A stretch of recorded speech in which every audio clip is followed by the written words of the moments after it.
YouTube, what's going down? It's your boy King Spence, and today we're talking about 3 ways you can avoid being a toxic artist. So for those of you who don't know, I'm King Spence, videographer. I've traveled all over the United States and out of the country to do what I love. I create videos, mostly music videos, so I can give you a little bit of insight on these ways that you can avoid being toxic. So this information is going to be valuable to artists who do anything from booking video shoots to photo shoots to recording sessions, just whatever you got to do that requires you to work with somebody else. But the majority of it is going to go for music videos. So the first thing that you can do to avoid being a toxic artist is to learn from your experiences, not carry them. So, example, if you got burned by your previous videographer, don't drag that experience into your relationship with the next one. All of a sudden, you don't pay up front because your last videographer ran off with your money. Now all of a sudden, you real stern and strongly opinionated because your last videographer didn't respect your opinion. Now all of a sudden, you lack trust because your last videographer abused it. It's important to know that you don't do this whenever you're working with a new videographer. Learn from your last experience, but don't drag over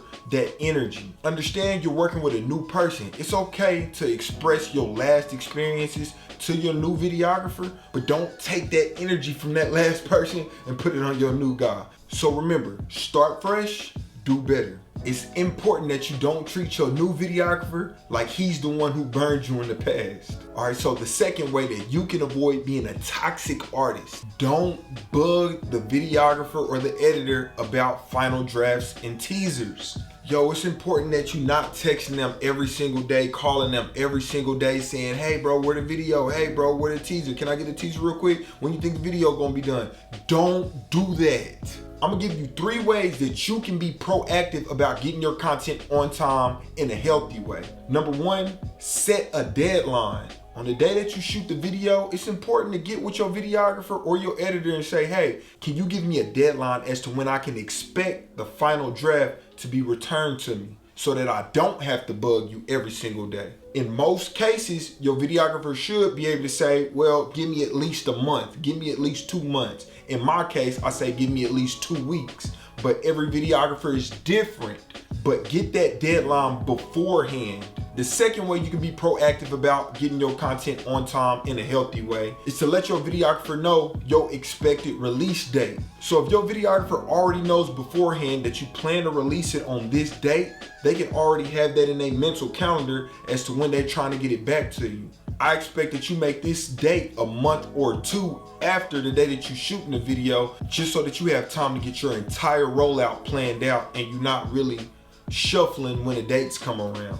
And the final way that you can be proactive about getting your content back in a healthy way is to simply text the videographer the day before the deadline and call them the day after. It's not necessary to send a whole bunch of text messages. Now, in some cases, the videographer is just irresponsible, but in most cases, you don't want to rush the work. You have to understand that videography is an art, directing is an art, editing is an art. You can't rush somebody to paint a Picasso. It's best to give them as much time as they need, but it's even better to communicate an expected deadline. So this is how you be proactive about getting your content in a healthy way. All right, so let's wrap it up with the 3rd way that you can avoid being a toxic artist. Don't be the person that says you charge too much or you charge for everything.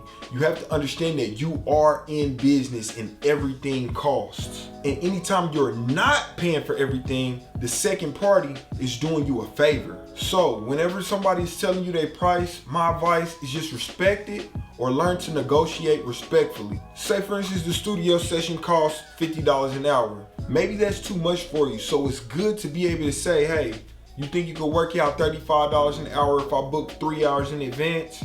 And give them the opportunity to just say no. And sometimes they'll say no, sometimes they'll say yes, but learn to negotiate respectfully. Getting mad or feeling overcharged is rarely true until it is. Don't get me wrong, people do overcharge in this business, but I highly advise that you give yourself a chance to find out if that's true or not. If they charge too much, just simply go work with somebody else, but avoid burning that bridge. You never know who you're gonna need in the future. So if the price is too high, try not to tell them they overcharging you or they charge too much or they charge for everything, try not to use those kind of terms. Just try to find a peaceful way to work with someone else or to simply negotiate a better deal. But don't burn the bridge, because you never know who you will need or who you will be able to afford in the future. But hey, that's 3 ways that you can avoid being a toxic artist. If y'all like the video, make sure you like, subscribe, and share it.